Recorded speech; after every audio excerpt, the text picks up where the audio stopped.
At the gym, as a person who has taken care of themselves in the pursuit of wellness for real, self love, self awareness, self appreciation, longevity, sustainability, homeostasis, to where the side effect is you're a pretty girl.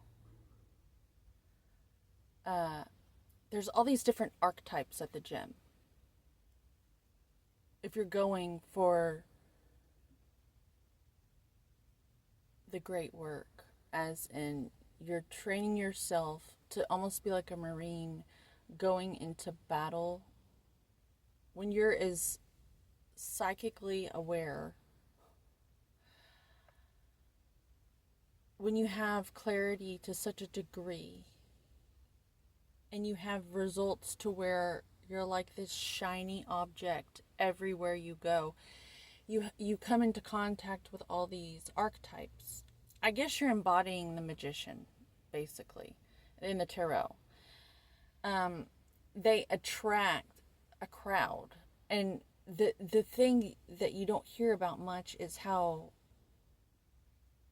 there's like this period of time where that's very inconvenient for the magician. And when you go and you get results,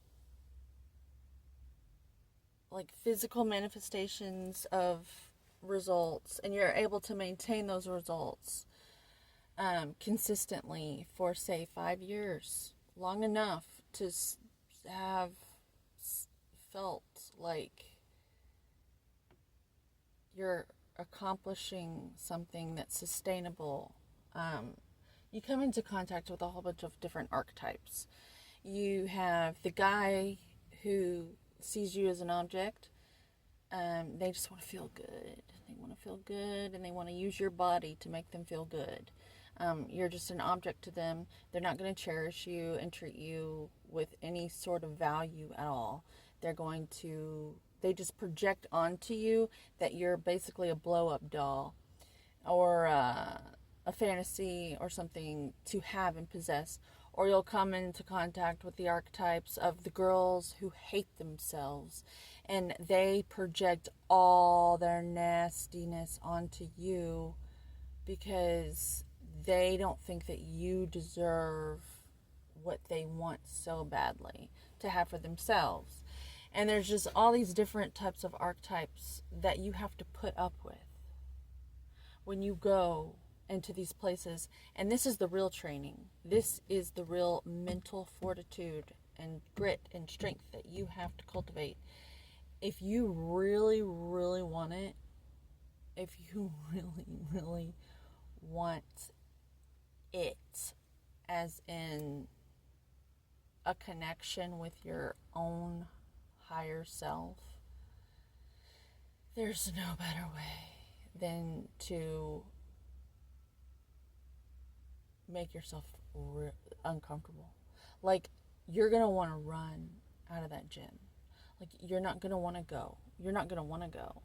I'm actually certified through NASM, and there's this whole part in the book talking about how people have um, anxiety about what they look like and what they're gonna wear and all this stuff at the gym. Like it's a thing. People are really, really insecure, and that's no surprise at all. Like, so much so that they never go. They just never go, and their whole lives go by, and they never give themselves that gift of structural integrity, so they're not in pain when they're in their 60s, 70s, and 80s. I myself got a taste of chronic pain in my 20s, younger than that, in fact. And I had to get myself off of medication, opiates. Thank God before fentanyl hit the market, because I was dependent on Vicodin, and I would have gotten into that fentanyl for sure. And I got away from all of it in 2011, and I'm just so grateful I did. Well, now Zen bodybuilding, and it has to be Zen, especially for women, because when you are in a stressful situation, your body produces stress hormones, which actually make you bloat and hold on to like fluids and stuff. So it kind of defeats the purpose of what most people are going to the gym so they can look good. And I think most people want to look good because they don't want to be scared, that they want to be comfortable in their bodies. They don't want to have to think about what they look like all the time. And it's not coming from a place of vanity for most of us. It's coming from a place of, I don't want to have to think about what I look like all the time. So I'm going to go to the gym and give myself structural integrity through bodybuilding. Building my body up to where I can actually hold my skeleton up correctly, and so I can breathe correctly. So I can just have good body language. And yeah, so a lot of people, when you start to get really good results, they see you as like an adversary or something, like competition, or especially if you know long term that to make friends at the gym is basically gonna keep you from getting your results, because you're gonna spend your whole fucking day talking to these people and you're not gonna be working. And to actually, you have to do the work when you're at the gym. So the strategy is not to talk to anybody and to treat it like a fucking prison yard and to just do the work. If you're not gonna have a personal trainer, you're gonna have to adopt that, because it's the only way to get your results, especially if you're a female, because there's going to be guys that are going to want to talk to you, and then the typical female is going to be like, oh, and then they're going to talk to you every single time, and they're not going to leave you alone until you're a fucking crazy bitch. You have to fucking put up a boundary, because they're just too fucking uneducated on what's appropriate anymore, on how to treat ladies. So, let's see, what else do we have? So the archetypes. Everyone's taking everything personally, and it's not personal at all. When you're going to the gym for yourself, the last thing you want to do is look at someone else. Mike Tyson's famous for saying, you don't stare at tigers too long. He owns tigers. He knows. You don't stare at tigers too long because they consider them fighting words. And I feel like it's the same for every living thing on the planet. If you stare at something too long, especially a woman, we consider that fighting words. We consider it a threat. It's threatening, because it like takes the person away from their own connection with themselves, just freely in the moment, to have to like respond to what the fuck are you looking at. And oftentimes, a lot of times when people are staring, it's these guys, and they like almost bully you with their energy, to where they're trying to see how submissive you are, so that they can see if they can like take you home and possess you for a little bit and drive you around like a car. I wonder what it'd be like to drive that car type situation. So yeah, you have to, I've learned that I've had to get comfortable with people not liking me. In fact, it's a shield.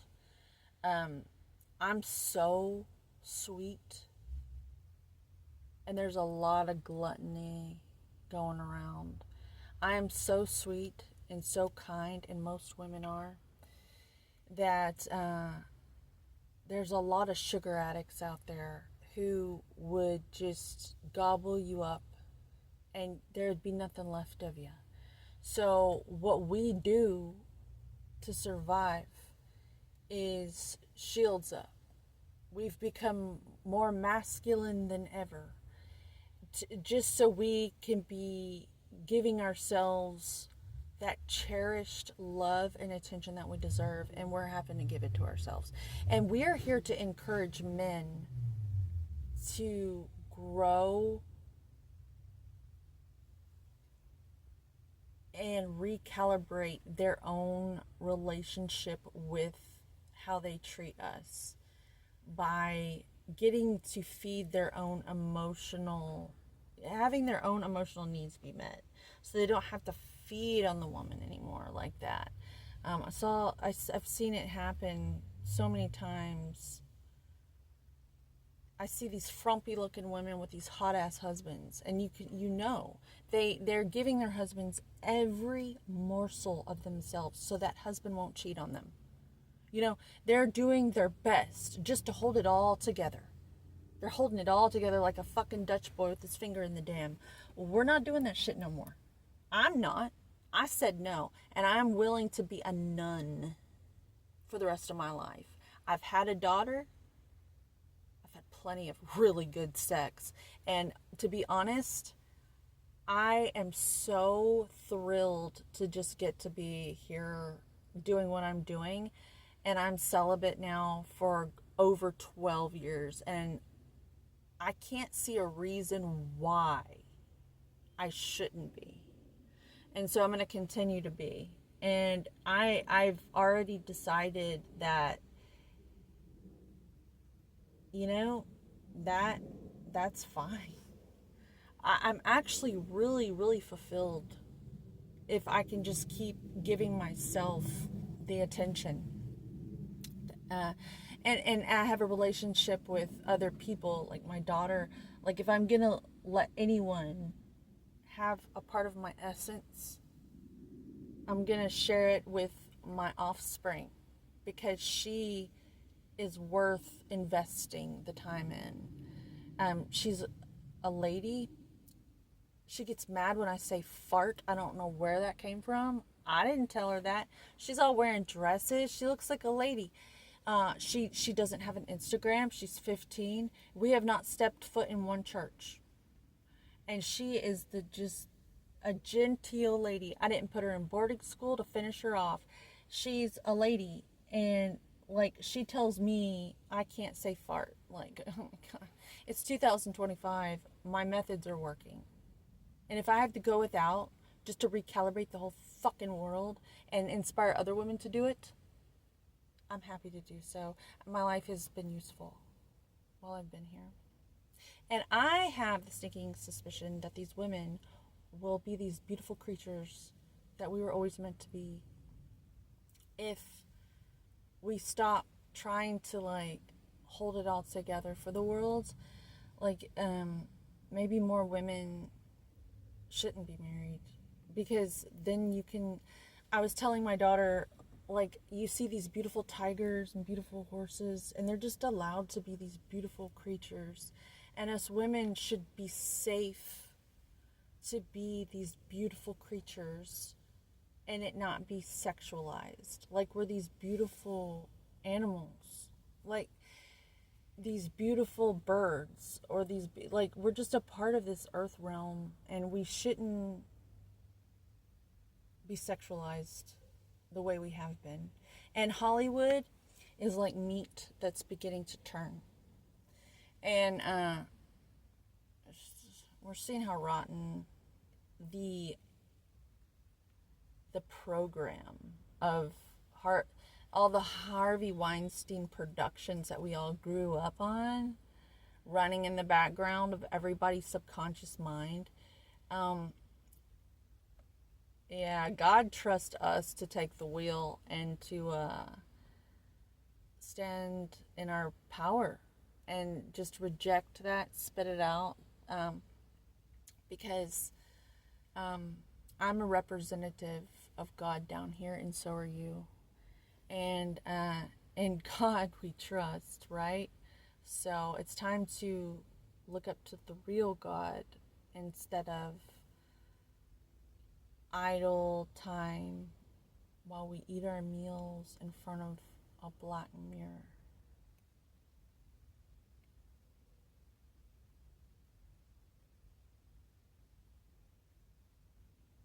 I guess it would be a black mirror if you turn it off. But none of us did that, did we? Our parents and us and our children today, that shit's turned on and we're watching it while we eat. So make better choices. Choose your influencers wisely. You're probably going to choose something that makes you laugh. I love sound medicine. Good calming music. It's really good to get your breathing in rhythm. And when your breathing is in a good rhythm, it works miracles in your body. It really does. So with that, I'm in my frugal sauna, I call it.